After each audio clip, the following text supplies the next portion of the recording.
You're listening to The Greeks Gridiron. Now here's your host, Ethan Haristadoulou. Good morning, everybody, and welcome back to The Greeks Gridiron. I am Ethan Haristadoulou, and coming off the heels of what was a kind of ugly Monday Night Football contest between the Miami Dolphins and the Los Angeles Rams, it's that time again. We reset the power rankings board, and we look towards week number 11. We're going from bottom to top on the screen right now. You are looking at last week's rankings. I'm going to go ahead. We'll reset the board now and work our way up from worst to first, starting with the number one overall contenders category. Make sure you fire away in that comment section down below. Let me hear from you. What are your takeaways from this week? What are your rankings, your thoughts on my rankings, things you agree and disagree on? Fire away in that comment section down below. I invite you all.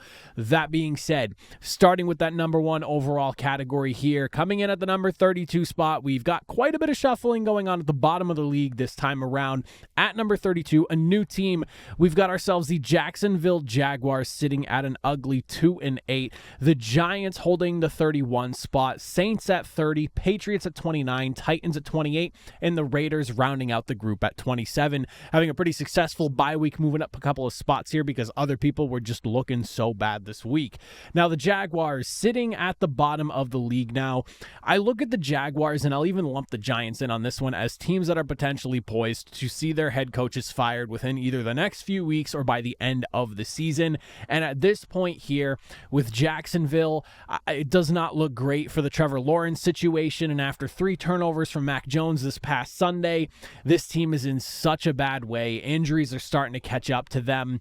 I'll give the defense some credit for giving Sam Darnold some headaches, pulling off 3 interceptions off of him. But at this point now, losing feels like the best bet for this Jaguars team, and just kind of figuring out who you're going to be drafting come, whenever the draft is, May, June, whenever that happens now these days, later, I guess, than normal. But looking towards the future is probably what you're going to be doing here, and it's probably going to be with a new regime if I had to guess. Giants, I kind of lump into that same category here. Going out in what was arguably the most Giants fashion. You win the coin toss in overtime to get the ball first, and on the very first play, and I really hate that it was Tyrone Tracy because I'm really big on him right now. I really love what he's doing for the Giants at this current moment here. Fumbles the football to start off overtime, and ultimately coughing it up costs you the game, and you end up going down. Another team that I fully expect to be seeing a coaching change at some point here. I'd be pretty surprised if everything stays as is. It sounds like we might be seeing a quarterback change potentially as well, so we'll be keeping an eye on that. But I will say this, Giants fans, and I'm curious to get your opinions on this one here because it's something I've been kind of just jokingly saying to people at work and whatnot. But I would just be very interested in watching Bill Belichick coach the defense for this football team. I don't want him to have all the same GM control he had when he was in New England. I think that it would be good for that to be separated from him and him just focus on the coaching aspect of things with, if it's Josh McDaniels or maybe some other young offensive mind because he wants to change things up. We'll see, but I would really be interested in seeing how that goes. Let me know what you think on that. I'm sure there's going to be very mixed and varied opinions, but I'm just interested in the whole aspect of Bill going back to New York with the Giants. The Saints at number 30, coming off a big win here. Who would have thought that Derek Carr to Marquez Valdez-Scantling in 2024 would be the answer to them taking down their division rival and muddying the waters for what the Falcons are trying to put together a playoff push here and knocking them down to 6-4. I don't really know what to make of the Falcons right now. I don't really know what to make of the Saints right now because they're a team that kind of has no business winning here. You go and fire Dennis Allen, but you come in, you pull off this big upset victory here. Defense finishes with 3 sacks. They got 6 tackles for loss on that. On top of that, and I mean, you're coming off the heels of firing Dennis Allen and on the heels of interim head coach Darren Rizzi clogging the coach's office toilet, but still coming away with a victory. I've got to tip my cap to the Saints on that one here, because I'm kind of calling for the reset in New Orleans, and I still really think they should, but this kind of felt like a stick it to your division rival type of deal, and, I don't expect a ton more wins coming out of New Orleans this season. Maybe another win or two, but this feels like another team working well towards a full-on reset, and a much-needed one at that, I would say. Patriots at 29, big win for them over the Chicago Bears. Even though I still have them ranked below the Chicago Bears with a win, I still think that Chicago's roster makeup is better than New England's at this current moment here. But one thing we did learn in this game is that the Patriots at least have overall better coaching and a better game plan clearly being put together week in and week out than whatever the hell Chicago's doing right now. I'll take the Bears roster. Offensive line might be the one thing, which is crazy to say considering we're talking Patriots offensive line here, but I would take the Bears roster overall more, hence why I still have them ranked higher despite losing to the Patriots at this point here. But I need a different coaching staff on Chicago. We'll talk about that in a second. But the Patriots, defensively, 9 sacks, exposing that Bears offense for what it is, a team that is just not put together at this current moment right now. The offensive line is just in tatters. Shane Waldron, he needs to be fired. And I think the Patriots put the Bears in a really tough situation this week. And again, you walk away from this game, you're seeing progress from this team. You're hurting your draft stock, I will mention that, but I do think that this is a win that instills a little bit of confidence in your coaching staff. It instills some confidence in what you're building towards here.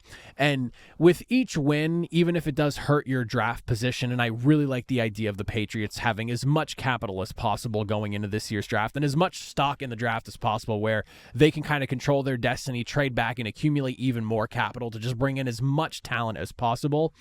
I do think that finding another win or two as this season goes on through the back half of the year, it will be good for this team. Because again, you instill belief from the players and your coaching staff. You show the rest of the league that what you're doing does kind of work in some capacity right now. And you leave the idea of, well, imagine if we had more talent in the minds of maybe potential new players that would want to come in during free agency. Obviously, you're going to have to cough up that money because this isn't the Tom Brady-led Patriots, but that is a conversation for another day. But I do like the fact that this Patriots team is still fighting for wins, even if they should be just letting games kind of pass them by for the sake of draft stock here.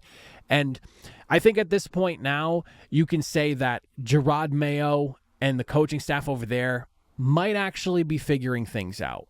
Might be. Emphasis on the might be. But it is there, and it's a conversation that can be had at this point. The Titans sitting at 2-7 here. Offensive line struggling against the Los Angeles Chargers pass rush. You had 7 sacks allowed in that game. Failures on third down were killing this team as well. If it wasn't for Calvin Ridley getting a touchdown early in the game and then getting a garbage touchdown late in the game, you're not really looking at a whole lot offensively, which is a shame because you were still pounding the rock pretty effectively on the ground to the tune of 6.3 yards per attempt with 130 yards and some change. Will Levis only had 5 incompletions, but just failures on conversions and just not being able to finish off drives. The Chargers defense, for what it's worth, is a pretty stout unit, so not necessarily one to write off by any means. And so you came away with a loss. It was one that I was expecting, and it was honestly kind of the end result I was expecting with the way that the Chargers play football right now. Another team that not going to get the full-blown reset treatment because you have a young coaching staff trying to figure things out over there, but a team that is well in contention for the number 1 overall pick. And then the Raiders, of course, not playing this week. They do move up a couple of spots because the Giants really did stink up the place here, and I do think that there is something to be said about that. Also, the Jaguars really stinking it up this week as well, managing just 7 points and all those turnovers. So hats off to the Raiders, a successful bye week for you. Moving into the struggle bus category, though, we have ourselves at number 26. I think this might be the first time they've left the number 1 overall selection category, but I would like to congratulate the Carolina Panthers for a nice little boost this week here, sitting at 3-7 and honestly finding wins in back-to-back games where I don't think people anticipated it. Browns are sitting at 25, the Jets at 24, Bears at 23, Cowboys at 22, and then the Colts will round out the group at number 21. So again, the Panthers almost giving the game away. You're up 10 and doing everything you can to give give the Giants an opportunity to steal this game back from you, but ultimately you capitalize on the fumble in overtime. You take the football away. You bang the game-winning field goal to come away with a victory. Job well done going overseas and getting a victory here. Chuba Hubbard is worth every penny and then some that he earned in his contract extension. He racked up over 150 yards in this game at 5.5 yards per clip with a touchdown as the cherry on top of the performance there. Now, the way I see it for the Panthers, just stop winning. Don't win too much. This is a team that could benefit from, some, again, more draft capital, better draft position. You don't need to win too many more games. I understand you're trying to rebuild something here. It's kind of exciting that Bryce Young is sort of figuring things out these last couple of weeks. But again, a team that could benefit from picking higher in the draft. Don't win too much now. Don't win too much now. Browns at 25. Didn't play this week. Don't really have much to say about them. Jets at 24. Honestly, I want to drop this team lower, but there is that piece of me that just keeps saying they still have so much talent to work with. You have this team with Aaron Rodgers, Devontae Adams, Garrett Wilson. You got Sauce Gardner on the defense, Quinnen Williams on the interior of that defensive line. And somehow at 3 wins, you are vying for a potential number 1 overall selection. Like, there is an argument to be made that this team probably belongs in the bottom tier. And if you want to make that argument, go ahead. You probably won't get an argument from me. I think it's kind of fair. It is a very crowded bottom of the league right now with teams sitting at 2 and 3 wins at the current moment here. But I at least think that the Jets are probably not picking inside the top 5 come season end, but there is a real scenario where they're picking at least inside the top 10, which is just unbelievable, all things considered. The Bears at 23, sitting at 4-5 now. I really don't understand how Matt Eberflus even still has his job right now. To see him talking in interviews saying that it is going to be his decision and his decision alone what happens as far as offensive coordinator and all that goes is like, that's just lunacy to me right now. This team has fallen flat on its face, and I don't think there's anywhere else you can point but coaching at this current moment here. And the noise is only going to keep getting louder as this offense just continues to fall flat on its face. They have looked awful since coming out of the bye week. Like, you're not even showing up to games with a game plan. The O-line situation is obviously what it is, but you made a Patriots pass rush that hasn't really been stellar by any means, look like one of the best units in the NFL. So at this point in time, I'm waiting for the Matt Eberflus firing. I understand the Bears not a team to fire in the middle of the season, but as the saying does kind of go, there is a first for everything, and if there was ever a time for that first to happen, I think this would be the situation here where the team needs to just move on and figure it out from here. Another team that had some high hopes coming into the season is not quite where they need to be, but I just don't think that Matt Eberflus is the guy for this roster and for the future of Caleb Williams and where the Bears are trying to go. And I'm a guy that likes Matt Eberflus. I was a big fan of his defenses when he was in Indianapolis, so don't think I'm just hating on Eberflus to hate on him. I just think he's a defensive coordinator, not a head coach. There's nothing wrong with that. There are a lot of guys in the NFL that are fantastic coordinators, but maybe not so much head coaches. I think Josh McDaniels would come to mind very quickly on that. Cowboys sitting at 3-6. My note's comical here. 146 yards of offense. Woof. With no Dak Prescott potentially for the season, because it sounds like people think that there is a good chance he is getting season-ending surgery. We'll find out what happens there. I thought we were supposed to get an answer on yesterday, but we have not heard anything yet. But it does not look good for the Cowboys if this is what the quarterback situation is going to look like. You're counting on Cooper Rush and Trey Lance to save your season with an offense that didn't look great with Dak Prescott in. I don't really know where this team goes besides the bottom of the barrel right now. Colts at 4-6, kind of a similar situation as far as the not quarterback situation goes, but an offense that is just not where it needs to be at this current point here. And I don't really know where Indianapolis goes from here because I'm guilty of it. I was saying bench Anthony Richardson, put Joe Flacco in. The offense has looked better with Joe Flacco under center. Now, somehow, some way, it feels like because Joe Flacco is named the starter, it's like this curse where now he can't play suddenly. If he's the backup that's just been playing in the interim for an injured Anthony Richardson, he's lights out. You name him the starter, and then down the tubes he goes. He has 4 interceptions in his last 2 games, and he's 0-2. The offensive line hasn't looked great as well. There have been some issues there, especially in pass protection, injuries catching up with them. Obviously a part of the issue as well. Joe Flacco's been sacked 7 times the last couple of games, so there's a lot to look at there. But I don't really know where this team goes. Another team that I honestly think is kind of due for just a flat-out losing season, and the Colts have been for the last few years, but keep competing and finding themselves in like these 8-9, 9-8 seasons where it's like, just take a hard L, get in a good draft position, and try to take care of the roster a little bit, because I think there is a little more talent necessary there in Indianapolis. The other thing is I'm really over the Gus Bradley defense, and that's one of those things I want to see change this offseason. I'm so sick and tired of rush 4, drop 7. Our better guys will beat your better guys. We've talked about this a lot here as well. I'm ready for that to be in the rearview mirror too. So that is just one of those things that I also have in mind. That being said, we'll jump into the Jeff Fisher category. We'll start looking at some of those teams hovering around the 500 mark, maybe a little bit above, a little bit below, just on the outside looking in as far as the playoffs are concerned. And at number 20, we are looking at the Los Angeles Rams. At number 19, we have the Dolphins. At 18, the Bengals. 17, the Buccaneers. 16, the Seahawks. And at number 15, we're looking at the San Francisco 49ers. Now, the Rams, this was an ugly loss for them against the Dolphins. The offensive line, despite getting reinforcements back in 2 different starters rejoining the fray, offensive line looked like it was so discombobulated and just not ready for that move there. And one has to wonder if the Rams maybe rushed things a little too quickly there and didn't allow Avila and Jackson to maybe knock the rust off the way they needed to. Matthew Stafford getting sacked 4 times, I believe, total. It might have been 5, but I think it was 4 throughout the game. And on top of that, PFF had the O-line credited for I think it was 15, 16 pressures allowed or something crazy like that. So, I mean, they were not up to the task against a Miami Dolphins pass rush that has not really been super impressive to this point in the season. Third down offense was a nightmare as well.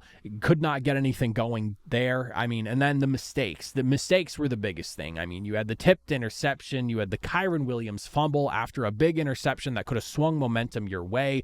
You had that high snap to Matthew Stafford out of the shotgun that he tried to hand off to Kyron that ended up flying behind him, leading to another sack. The team was 0 for 3 in the red zone. You had to settle on 5 field goals on the night. You couldn't punch it in. There was just so many things going wrong for the Rams in this game here. And I hate to say that the Dolphins didn't earn the victory, because they absolutely did. But when you look at what the Rams were doing in this game here, it really feels like they gave the football away, or the football game away, to the Dolphins. And I hate saying that, because teams earn victories, absolutely. But watching that Rams team play, it felt like they did not want to win that football game, and they absolutely should have been able to, all things considered.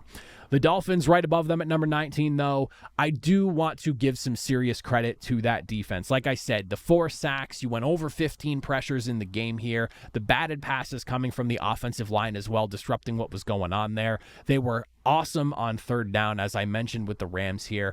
The offense, I don't want to say stuck in the mud is the right word, but maybe not quite as explosive as you would have hoped it to be. The Rams, though, for what it's worth, their defense is pretty young and feisty, and they've got a lot of energy behind them. I mean, they weathered the storm a bit against that pass rush that the LA Rams have that has looked really good so far this season here. A lot of young, talented guys over there. Braden Fisk, Jared Verse, of course, Byron Young. There's a lot going on over there that, keeps your hands full and keeps the offensive line busy for 60 minutes of a football game here. But I do got to give them credit. And for what it's worth, you maybe leave some points out on the table, but you still come away with a victory. You keep your season alive now, sitting at 3-6.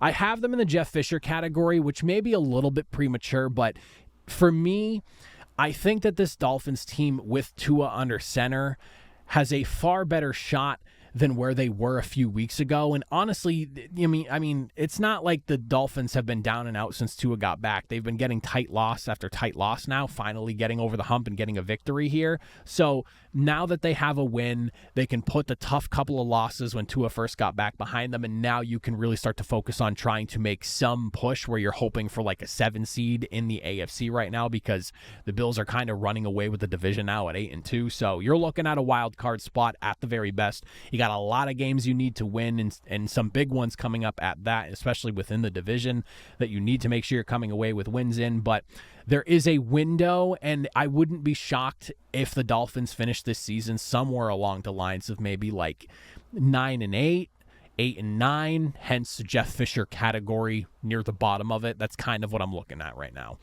Bengals at number 18, must-win situation, slipping away for them. I don't blame Zach Taylor for going for 2 in that football game. With the way that game was going and just absolutely no defense, you can't guarantee you're going to get the football in overtime, and then on top of that, make a stop to keep the Ravens out of the end zone. So the way I see it, you have Jamar Chase as the only guy who is really putting up anything for you offensively, with him going for 11 catches, 264, and 3 touchdowns. I understand the play call and situation there, and I understand the thought process, and I'm not going to lie, I'd probably do the same thing in that situation. We just saw the week prior where 3 different teams opted to go into overtime and lose because they chose not to go for 2. And you can argue, the going for 2 thing screwed them and whatnot. And, it really is like a matter of just, chalk it up to football. It is what it is. But in my opinion, I appreciate the aggressiveness. Season's on the line. This is the second time you're playing this division rival opponent.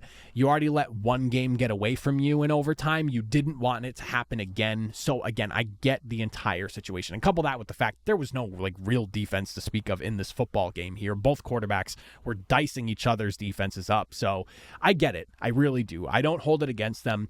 Bengals are still, for what it's worth, in the thick of things. And if they can just rattle off some wins, they have a good shot at sneaking into the playoffs as well. Again, wild card situation, number 7, number 6 seed, something like that. A little bit of a better spot than the Dolphins are, obviously, with one more win. But I think that they've been really competitive, and they've got some easier-ish opponents coming up here, but you do have some tough games as well. So we'll see where the Bengals shake out. But another team that, if they finish somewhere along the lines of 10-7, 9-8, 8-9, wouldn't surprise me. Buccaneers sitting at 4-6. This is unfortunate because this really is a team where you look at this game this past Sunday and you go, if the Buccaneers even just had Mike Evans, who is hopefully going to be back sooner rather than later, or Chris Godwin if he doesn't go down with a season-ending injury, you're probably talking a Buccaneers win here. There's a good potential for that, but you're so depleted right now as far as the passing game is going with your receivers. It sucks that this is the situation that the Buccaneers are in, because you're still running the football, averaging 4 yards attempt in this game, going over 100 yards, defense keeping the game close against a 49ers team that got Christian McCaffrey back, and you shut things down against the run too. So it's unfortunate, but that is where the Buccaneers are right now, and I don't really know where this team goes. It's probably going south, unfortunately, and you just have to really hope that Mike Evans gets back sooner rather than later, because it's the Falcons right now are trying to keep things interesting in the NFC South no matter what. You're a couple of games behind, but it's not like there's no possibility of stealing that division back. The Saints just took the Falcons to the very end and stole a win over the Falcons. So, it's not like there isn't a window. It's a tight window, but there is a window for them to potentially sneak through if they win a few games and the Falcons just keep dropping games inexplicably that they shouldn't be dropping. The window is still very much open. It's not wide, but it's there for the Bucs in that NFC South division. Seahawks sitting at number 16, did not play this week, sitting at 4-5. We'll leave them there. And then the 49ers to wrap up the group. I actually kicked them out of playoff hopefuls this week despite their victory, because it was not a pretty win against an opponent that you probably should not have been in the situation that you were in with how tight the game was. You had the 3 special teams gaffes with missed field goals. You have Deebo Samuel getting into it with the long snapper, Tabor Pepper. There's just This is not where the 49ers are supposed to be right now. And coupled with the fact that, yes, Christian McCaffrey, probably a little bit rusty, comes back, doesn't do a ton on the ground, does do a decent amount through the air. I think he had like 6 receptions for 60 some odd yards through the air, but you could not really run the football very effectively whatsoever. And it's not like the Buccaneers defense is some stout unit by any means. Like, they have been letting teams move a lot through the air and on the ground. So not quite the performance I would have liked to see from them this week, especially considering just the state of the offense in Tampa Bay. I would have liked to see the 49ers roll a little heavier in this game here. Took Brock Purdy 350 yards and a couple of touchdowns to try to secure that win. And ultimately, you do have a saving grace thanking special teams winning you the football game late, but just right now, the Cardinals are on an absolute roll. They have a win over the 49ers as it is. So, unfortunately, 49ers on the outside looking in right now. That's kind of what I'm thinking. Moving into playoff hopefuls, though, the teams that are fighting for playoff spots, contending for a potential Super Bowl berth and or victory. As a reminder, there must be 7 AFC and NFC teams. We must have a division leader from all 8 divisions, and then, of course, the remaining wildcard teams of each conference. That being said, sitting at number 14, we are looking at the Falcons. At number 13, the Arizona Cardinals. At number 12, we're looking at the Broncos. At number 11, the Chargers. 10, we have the Texans. 9, the Vikings. 8, the Packers. And at number 7, the Washington Commanders here. So the Atlanta Falcons, as I briefly mentioned not too long ago here, I don't really understand what this football team is at this point right now. 3 missed field goals, obviously going to cost you a game here when that's going on against a team that at the time has only 2 victories and is basically staring down a losing season where you're heading towards a full-blown reset, interim head coach. You have basically all the wide receivers injured on the football team as well. I mean, this is a game you are not supposed to drop. Whether it mattered or not, I think the game is pretty important to win here to maintain your sole possession of the NFC South, and you're lucky that Tampa Bay did not steal one and close that gap a bit with you, because things would be a lot more interesting in the South if they were able to do so. You have to win those football games. On top of that, you look at the defense and what they're allowing in someone like Marquez Valdes-Scantling, who just got to New Orleans like 2 weeks ago, burning you over the top on the defense, coming away with a couple of touchdowns at that. He and Derek Carr making magic happen.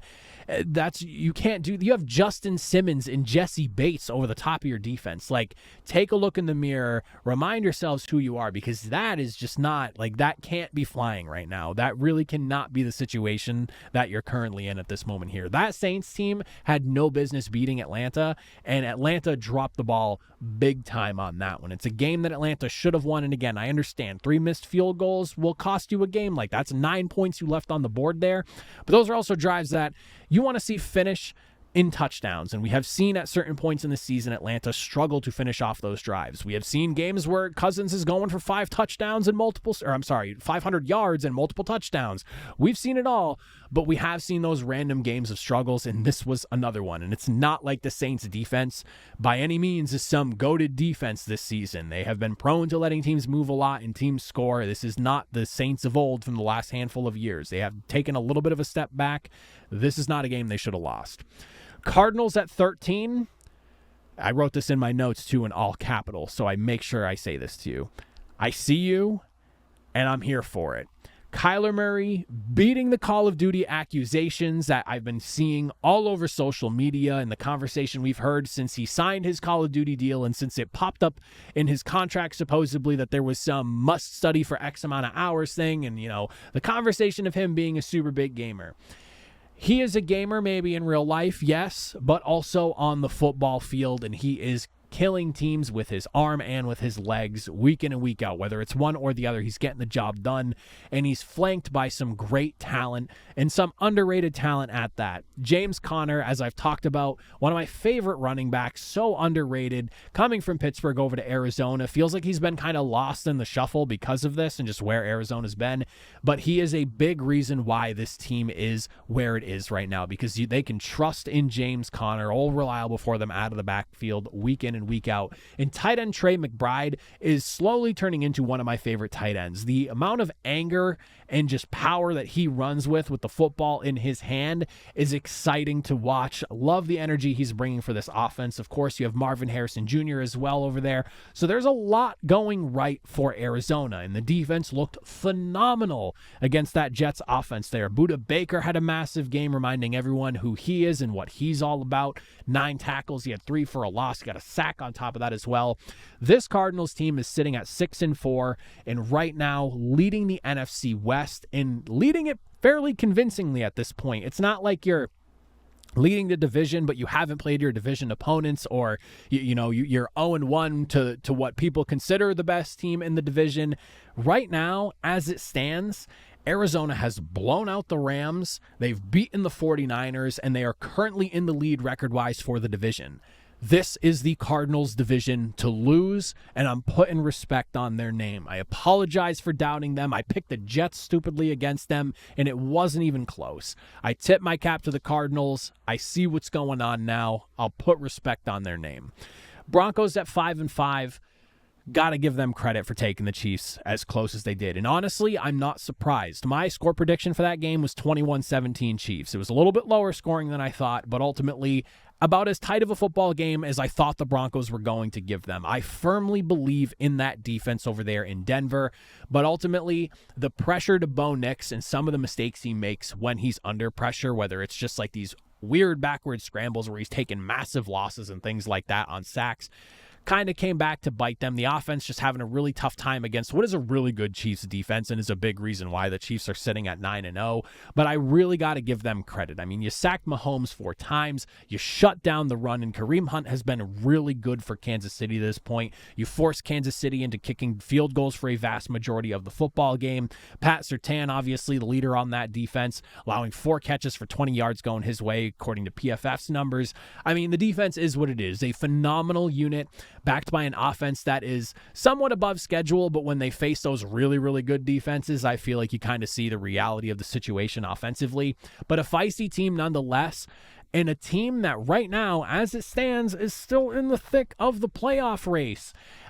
I mean, there's a very good and realistic chance that this Broncos team is the number 7 seed in the AFC come playoff time, and they could make some noise with some really good defense. If they're taking a team like the Chiefs as close to the edge as possible, the way they did, and they were a blocked field goal away from stealing a football game and sending the Chiefs home with their first loss of the season, I don't think it's unrealistic to want to take them against some of the other fringe playoff teams you could see them facing. Now, granted, if they go in at number 7, they're playing whoever number 2 is. And if that's at this current moment right now, the Buffalo Bills, that's a tough game. But again, the defense over there in Denver, tip my cap to that. Fantastic performance, even in a loss. Chargers sitting at number 11 here.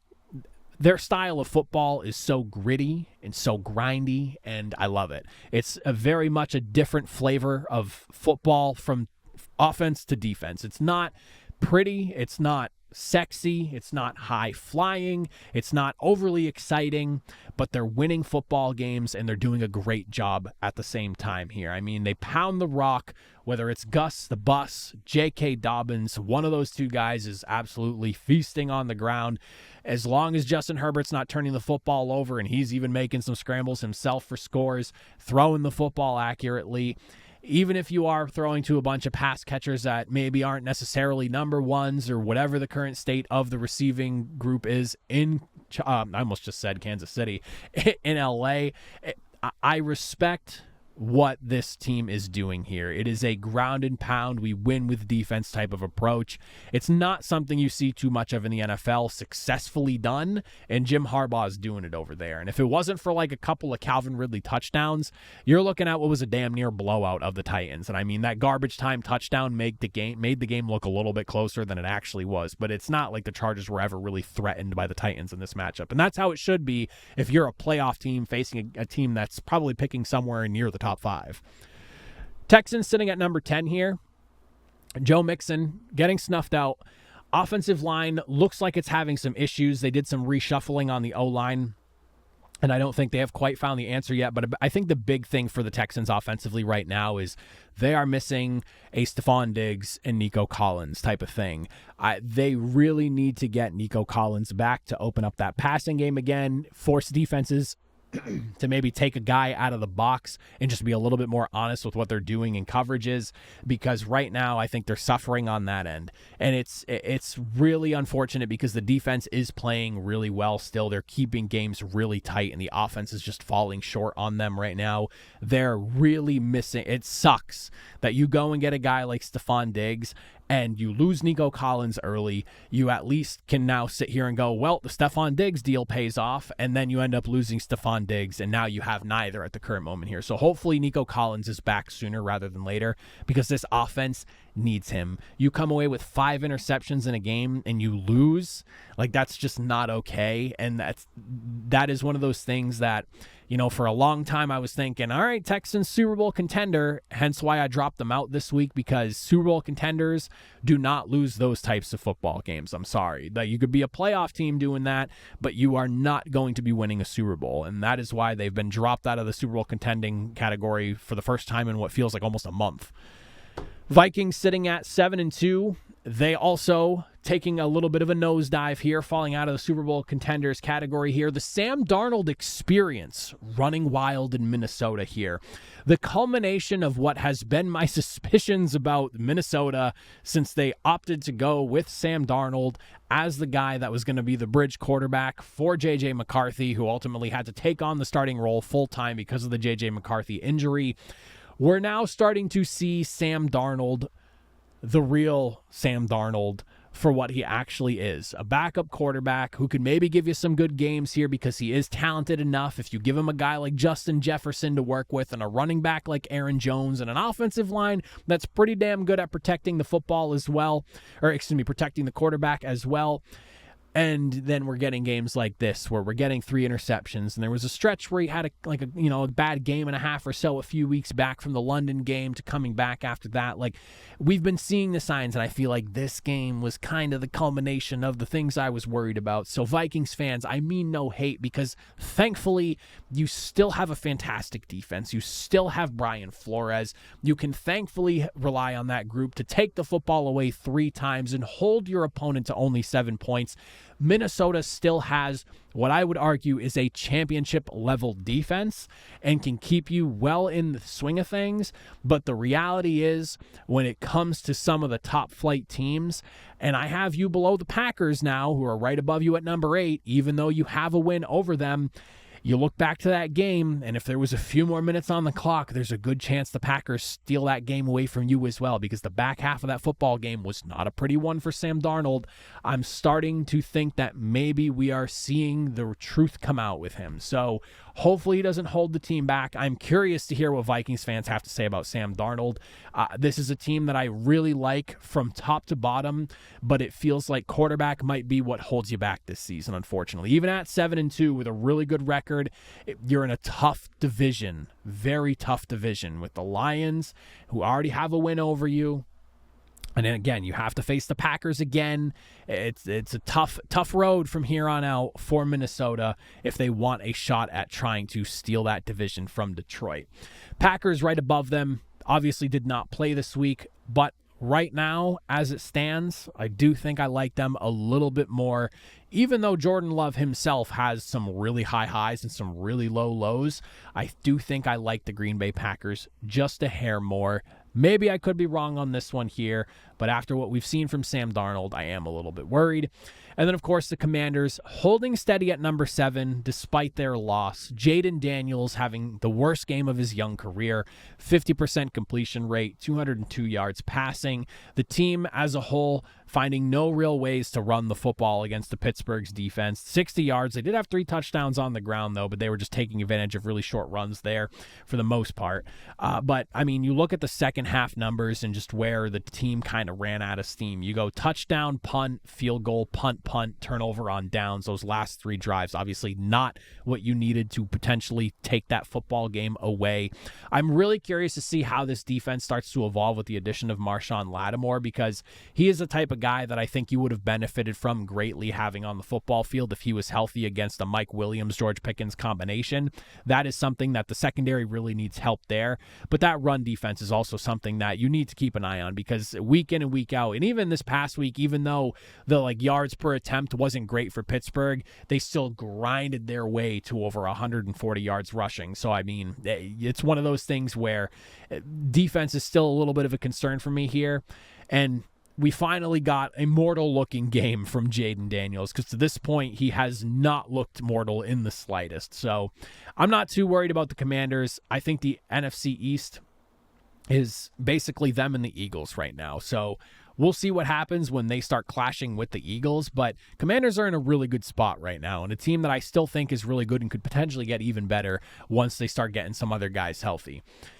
And then the Super Bowl contenders category, with only one new team and a lot of holding steady here. Brace for it, because the comment section seems to hate who I have at number 1, but the Steelers are the new group back in the Super Bowl contenders category after missing out for the last few weeks, but a team that I did have sitting at number 6 not too long ago, but they are back in the thick of things. Then the Eagles sitting at number 5, the Bills are at number 4, Ravens at 3, Lions at 2, and the Chiefs still sitting at number 1.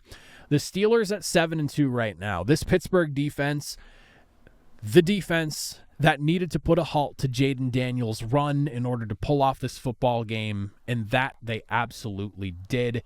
That hard count at the end of the football game as well from Russell Wilson was awesome. The fact that they had the balls to line up. They were going to go for it. You get the hard count. You get the jump.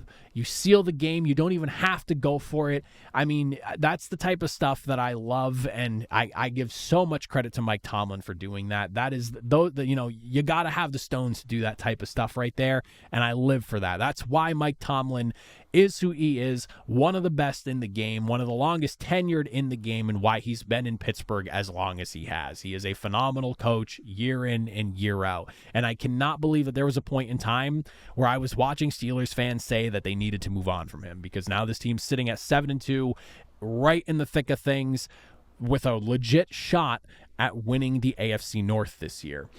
The Eagles are sitting at number 5 right now. Floodgates open in the second half. They were up 14-6. You got 14 points in the third quarter here.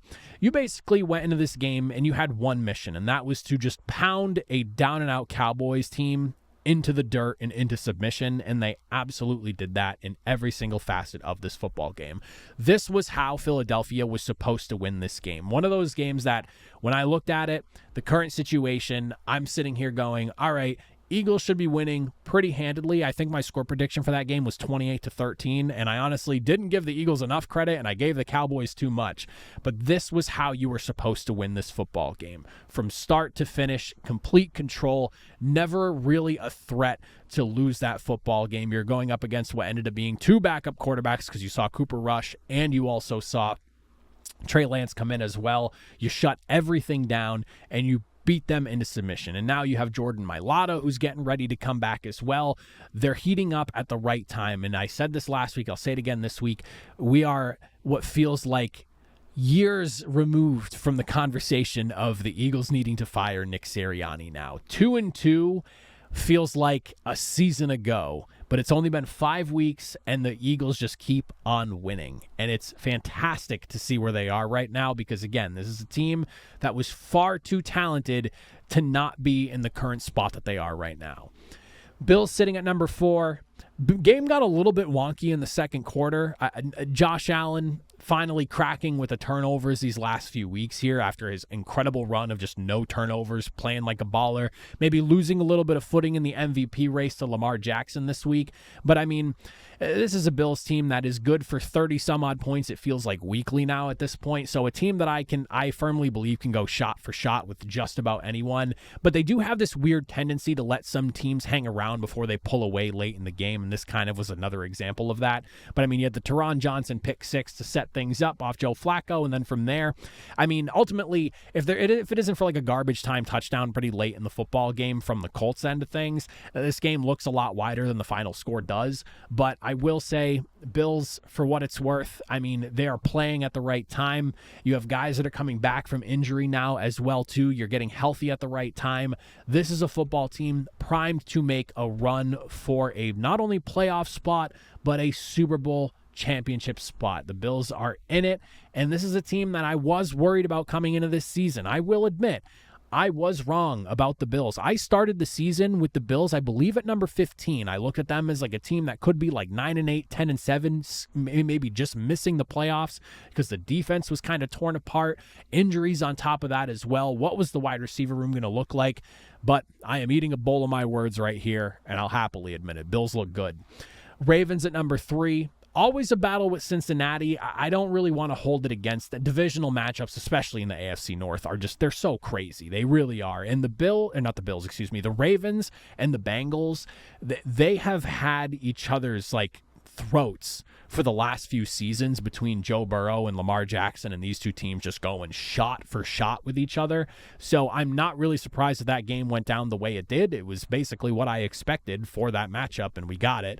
But Lamar Jackson, his MVP run continues, and at this point, he's kind of got a pretty significant lead, in my opinion, because you had Josh Allen, who threw a couple of ugly picks, and then on top of that, or just a couple of picks in general, and then you also have Jared Goff, who was another MVP candidate. He throws 5 interceptions. I don't really know how you can win an MVP award throwing for 5 interceptions, unless that's just a one-off, and, he goes back to another unbelievable run of 5-6 more games, completing over 80% of his passes, being extremely efficient, then maybe he can re-enter the conversation if Lamar has a bad game. But it kind of feels like the MVP award at this point in the season is Lamar Jackson's to lose. Like he is my front runner, and I think there is somewhat of a gap between him and everyone else. It's like him, then you have yourself Josh Allen and maybe Jared Goff still if you want to have him in that conversation. But I have 5 picks is a lot to overcome. You still won, but it is what it is.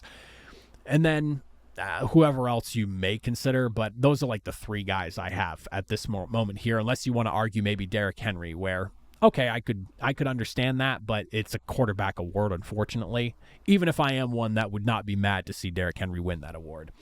But despite all that, the big thing for me right now is just the secondary, the health of the secondary, and their inability to stop teams from throwing the football. They are struggling right now to do so, and you really got to hope that this team can figure it out. Hoping Tre'Davious White winds up being something for that secondary there. Hopefully Kyle Hamilton doesn't have any severe lingering issues with whatever happened to him during that football game as well. But the biggest thing for me right now is just if they can stop the pass, this is potentially the best football team in the NFL, but they can't stop the pass. So if they can figure that out, it's crazy. It's like their defense and what they do is on 2 completely opposite ends of the spectrum. They cannot stop people from throwing the football, but then nobody can run the football against them. Like I'm almost positive. I didn't write the numbers down, and I wish I did, but I'm almost positive the Ravens are the number 1 run defense in the NFL in terms of yards per game allowed, and they are 32nd in the NFL in terms of passing yards allowed,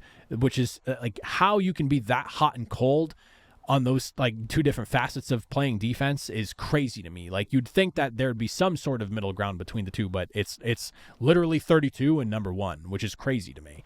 And if it's not, it's got to be like number 1 and number 31 or something like that. But the last I checked, I'm pretty sure the Ravens are dead last in passing yards allowed. Number 2, Detroit Lions, getting it done despite the 5 interceptions from Jared Goff, as we were just talking about. You really got to give credit to the defense on this one here. Like, yeah, hats off to Jake Bates and the massive field goals he had. Great job in the offense for getting them in position to do that.